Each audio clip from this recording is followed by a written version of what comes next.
Good morning. இன்றைக்கி ஆம்லா ரசம் எப்படி பண்ணுறதுன்னு காமிச்சு கொடுக்குறேன். இதுக்கு வேண்டிய பொருட்கள் 8 ஆம்லா, அரை ஸ்பூன் துவரம்பருப்பு, அரை ஸ்பூன் பாசிப்பருப்பு, 2 தக்காளி, ஒரு சின்ன கஷ்ணம் வெல்லம், 1 ஸ்பூன் உப்பு, 1 ஸ்பூன் சாம்பார் பொடி, கொஞ்சம் பெருங்காயம், கொத்தமல்லி, கருவேப்பிலை, ஒரு பச்சை மிளகாய்.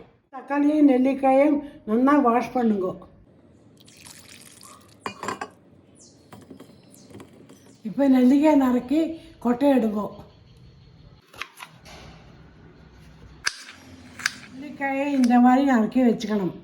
பருப்பு நல்லா அலம்பி குக்கரில் வேக வைக்கணும். இப்போ தக்காளியை பொடி பொடியாக நறுக்கணும்.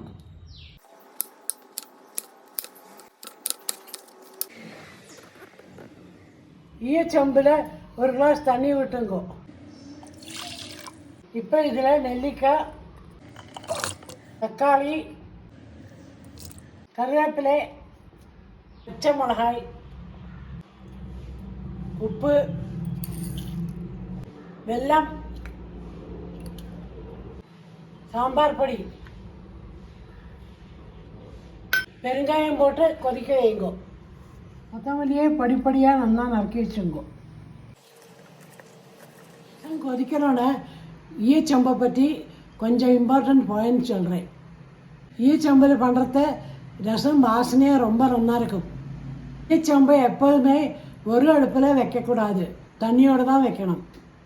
ஈயச்சம்பை எப்போதுமே துணியை பிடிச்சுன்னா எடுக்கணும், கிடுக்கியால் எடுக்கக்கூடாது. நல்லா கொதிச்சாச்சு. நெல்லிக்காய் வெந்திருக்கா பார்க்கலாம்.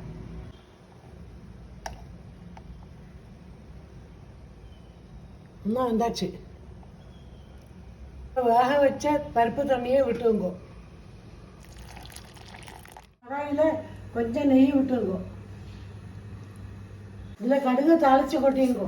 பொங்கக்கூடாது, இந்த மாதிரி நுரைச்சி வந்தோடனே தாளித்து கொட்டி இறக்கி விடுங்கோ. பின்ன பொடிப்படியாக அரைக்கிற கொத்தமல்லியே போட்டுங்கோ.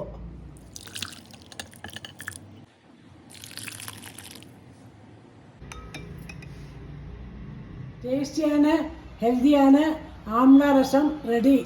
நீங்களும் கண்டிப்பாக ட்ரை பண்ணி பாருங்கோ. பாய். இந்த வீடியோவை லைக் பண்ணுங்கோ, ஷேர் பண்ணுங்கோ, என் சேனலுக்கு சப்ஸ்கிரைப் பண்ணுங்கோ.